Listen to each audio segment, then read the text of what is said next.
David Bowman started mining Bitcoin in his apartment in 2014. As he puts it, jerry-rigging around and busting the circuits here and there. He has since expanded, though he balks at calling it a commercial operation. Compared to his neighbors, his energy use is paltry. Most anywhere else, his power demand for mining would have gone unnoticed. But Bowman runs Plattsburgh BTC, and the small city in upstate New York has improbably become the front line in a growing energy debate.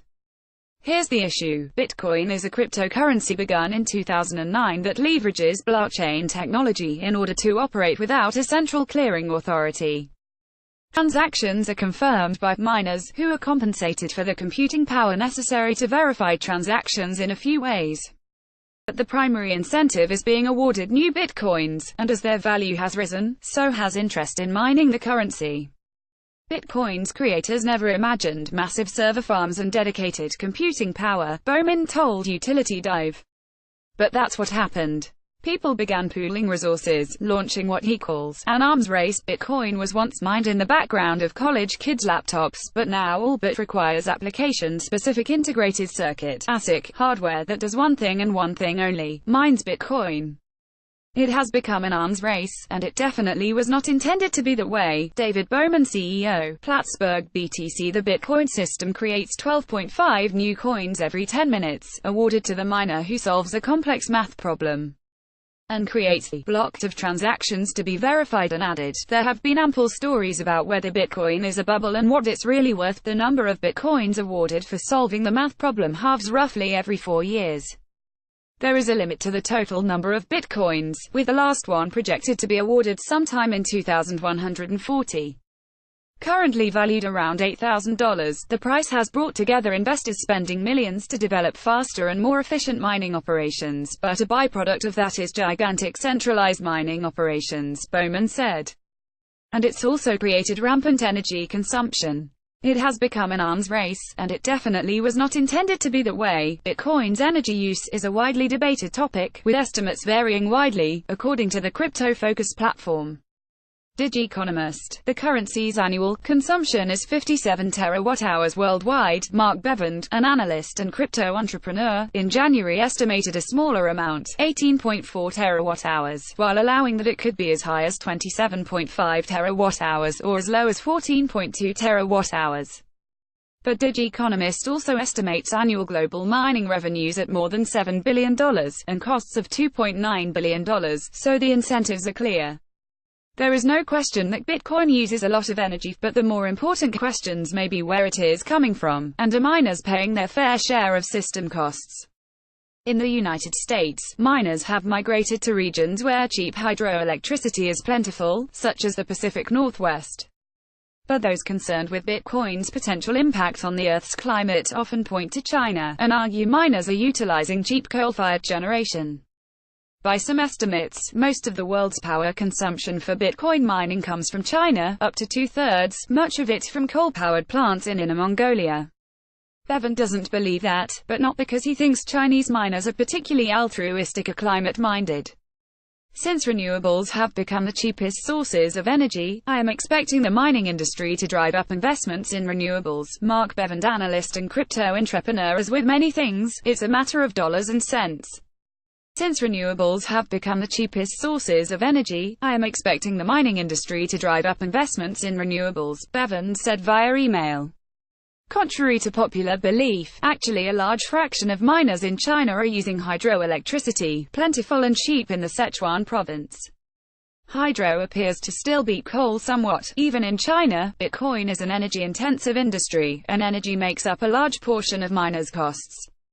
For Bowman, in New York, he says it's about 25% of his cost, and will rise to about a third in a few years, for a variety of reasons. Energy is the single biggest cost of doing business, he said. And you have to upgrade computing equipment to be more efficient if you want to remain competitive. There is no doubt that Bitcoin can be made more efficient on a per-transaction basis, said Navigant analyst Richard Chandros. But that might be beside the point. Bitcoin's large energy use is not a flaw, but a key feature in the system that makes the blockchain secure, he said. The result may be a secure currency system, but tons of energy gets wasted in the process. Richard Chandros, analyst, Navigant. It's the energy consumption that makes it so hard to defraud the currency, Chandros explained.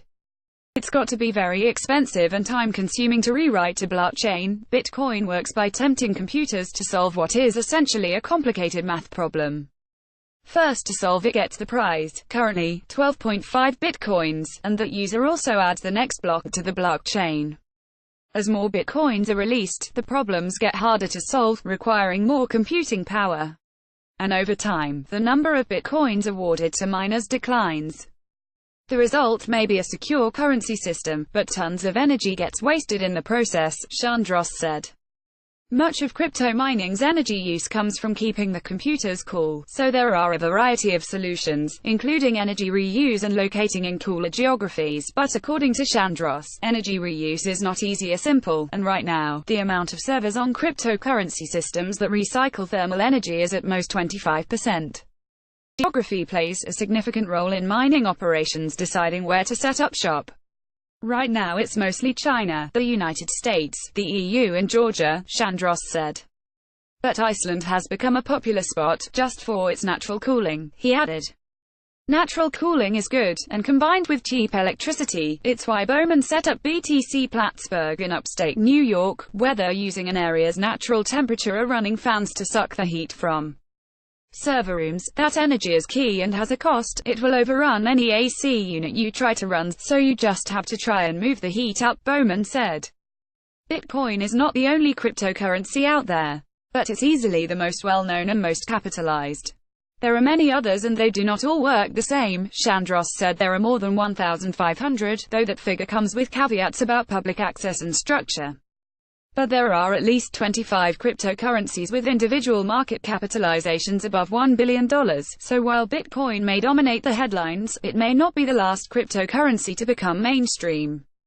An alternative is being developed by the Ethereum network, which is second in overall value to Bitcoin. The currency would be based around a validation method called proof of stake, and Chandros said it uses less energy, though it is not fully vetted.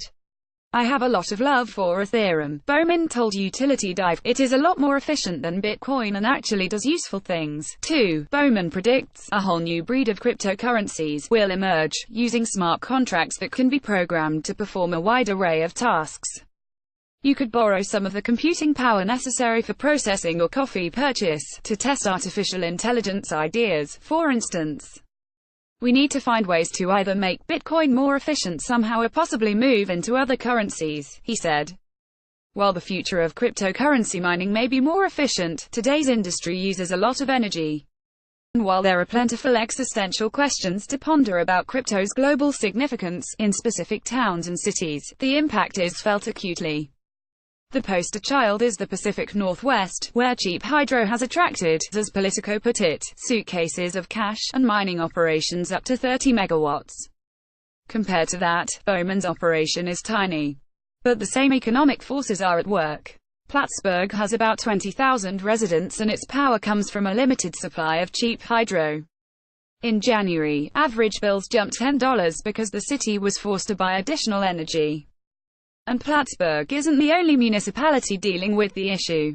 In response, the New York Public Service Commission announced March 15 it would allow municipal utilities to charge Bitcoin mining operations higher power prices. Bowman set up shop in Plattsburgh, in an abandoned warehouse, when the cost of energy was around $0.018 per kilowatt-hours. It has risen since, and he expects it will continue to. They are definitely going to have to charge us more at some point, he said, acknowledging the issue. In the meantime, Plattsburgh is now the first city in the United States to temporarily ban new cryptocurrency mining operations. The mayor's office has been involved in discussions of efficiency, and potentially using waste heat in other ways, but in a March 15 vote, the city council decided on an 18-month moratorium on licenses for new mining operations. Bowman has been working as part of a local roundtable to find solutions and figure out some ground rules, to make sure people aren't subsidizing this whole thing. His own energy demands are around 25 kilowatts to 30 kilowatts, small fry, he said. City officials say there is one company that runs two large mining operations, CoinMint's local company North Country Data Center. combined with a few smaller operations. Bill Tracy, manager of Plattsburgh's municipal lighting department, said Bitcoin mining consumes 10% of the town's power. North Country Data is looking to build a much larger operation about 2 hours northwest of Plattsburgh, near the Canadian border. The company wants to repurpose a vacant Alcoa plant and has requested 15 megawatts of power from the New York Power Authority, NYPA. Plattsburgh is a winter-peaking municipal utility, thanks to the town's access to cheap hydro. Residential rates are now about $0.045 per kilowatt-hours, so about 95% of homes use electric heating. If we use the finite amount of hydro we get from NYPA, we have to buy more expensive supplemental power, Tracy said. That happened twice this winter. The existing Bitcoin miners can continue to operate while the town takes a year and a half to consider its zoning and building codes. The PSC's decision to allow higher rates could be seen as discouraging new companies from locating businesses in New York, and the commission acknowledged that. In a statement, Chairman John Rhodes said the state wants to welcome industry, but must ensure business customers pay their fair share. This is especially true in small communities with finite amounts of low-cost power available, he said. Bowman said he understands the concern that miners are moving into towns, using the cheap energy and not giving back. Big operations come in and are basically using up all the cheap power and not hiring many people. The way to bring more jobs is to innovate, to look into blockchain technology and different business models. For our part, we're so small I can't hire anyone. I don't even regularly collect a paycheck, he said.